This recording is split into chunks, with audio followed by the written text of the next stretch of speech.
Happy Monday morning, 522. I hope everybody had a great week this past week and your weekend was filled with some relaxing time with your family. I am sitting in my office. It's not going to be, right? I need to be honest, it's weird sitting in my work office. We're starting to disseminate information and not packet, information and like work and stuff to families. And it's weird being on campus and no one else here. But before I jump into week one, the discussion posts were going crazy. As usual, you guys do a really good job on the discussion board and the getting to know you one. And I know we were all together last course, but you find out information about people, and there's more connections than we think with people. And so it was really good. Just keep those up. Once again, I think there's a lot of learning and a lot of PLN type work that happens in the discussion board. And then your good read accounts, everybody got that in. So this week we do pick up the pace a little bit. So let's jump into week two. If you put your mind to it, you can accomplish anything. That was the great Marty McFly in Back to the Future. And I'm sure that phrase has been said or something similar by lots of people in lots of books and movies. But really, I believe if this time is proving anything, it's that when educators put their mind to something, they can make things happen. And so it's really impressive. The human condition of perseverance is impressive. And it's important to remember that the decision to do something is usually much harder than the task itself. So once we make that decision to jump in, it's usually much easier. So like I said, this week, the course picks up. There's a few more assignments and readings and things of that nature. And it's interesting because we start getting into and looking about 3D printing and Web 2.0 and how to use these technologies in the classroom and in education. So it's really fun. So as far as content, you have to read these three following pieces: The Maker Movement, The Horizon Report, and How 3D Printing Enhances Student-Centered Learning. And all three of them are really good.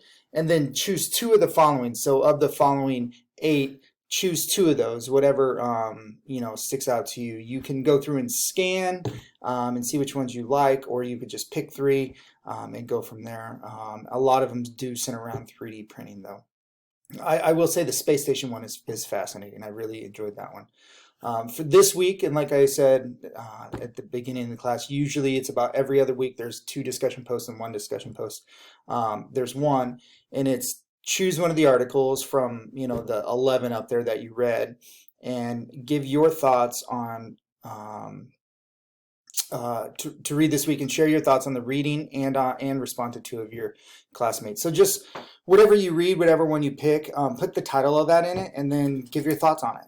What stuck out to you? What do you agree with? More interestingly, what do you disagree with? And then don't forget to respond to your peers by Sunday night. The assignments for the week, and just so you know, the Goodreads assignment from week 1, I'll have that graded before the day's over today, just so you know your grades will be updated. But the assignments for the week, you have 1 discussion post, but you have 2 assignments, assignment 2A and 2B. I don't know why we just don't call them assignment 2 and 3, but they're 2A and 2B, and I'll get to those in 1 second. I just want to jump to the what's coming up ahead. That way we can jump to the other ones and focus on that. So next week you have 4 articles or items to read. You have 2 discussion posts, and you have an assignment in Tinkercad, which is a design assignment. So that's what you have coming up next week, the following week. But just want to put that in your head that project is to actually design something in Tinkercad.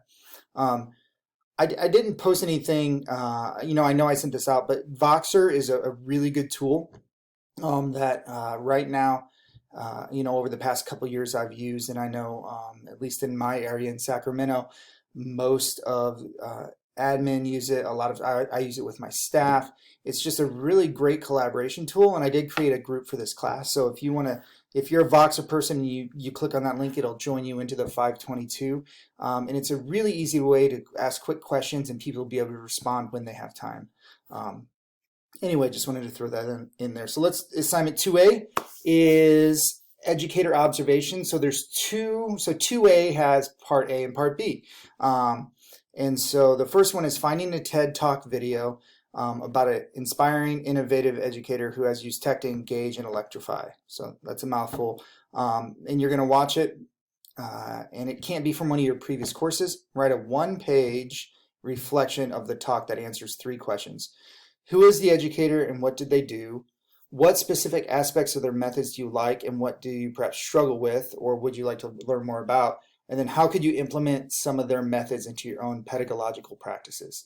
And so there's so many good TED Talk videos out there. If you struggle kind of narrowing it down, shoot me an email or a text and I can help with that if you need it. And the second part, you're answering the exact same questions, but you need to interview a colleague. And so locate an educator at your school site, in your PLN. It can really be anyone, anywhere who uses tech to engage and electrify.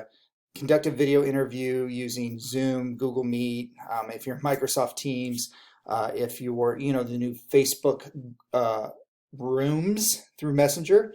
So you can use any of those. You can record it if you want. During the interview, challenge the educator to describe how they leverage technology in their practices and write a one-page reflection that answers the same 3 questions, and here's your rubric. So really you're doing the same writing for each one. It's just one is on a video and one is on an actual person. And remember, any writing you do for any class in CUI should really be APA formatting. So that's assignment 2A. 2B is one that kind of freaks people out. You're going to start learning Tinkercad, which is new for me this first time teaching this course, at least for this Concordia. Tinkercad is actually what we use for my project Lead the Way class on my campus for 3D modeling. It's pretty user-friendly. So what you need to do is you need to make a Tinkercad account using your Concordia Gmail. You need to choose at least 3 basic skill lessons to complete and take a screenshot of those and add it to this slide template and then submit that slide template. You can submit the link, but also remember we need the actual artifacts, so submit the PDF. So here is their library of basic skills. So you need to do 3 of these, and it kind of walks you through. Then you need to copy that link, and you need to paste a link right here. This is this copy of assignment 2B screenshots, just so you know, is this link right there. When you click on it, it's going to ask you, do you want to make a copy? And that copies it. And then once you finish it, take a screenshot of each 3D design. That screenshot will go right there. The link will go right here. I would put your name and assignment 2B screenshots. Once again, you can share. Remember, as we're sharing, right here is where you want to change it. So it says change link, anyone, and you don't want anyone at Concordia, you want anyone with the link. You can paste that in, but I also need the PDF, so you can go File, Download PDF, and that's what you submit to the box. So this week is learning Tinkercad. It's doing the tutorials, 3 basic assignments. Next week you're actually doing your own. As you have questions, reach out to me as always. I hope you guys have a great week. I know the end of the year is coming quickly, even though it doesn't feel like that. So I'd say just stay strong and keep pushing and keep doing what you're doing for your students. Have a great week.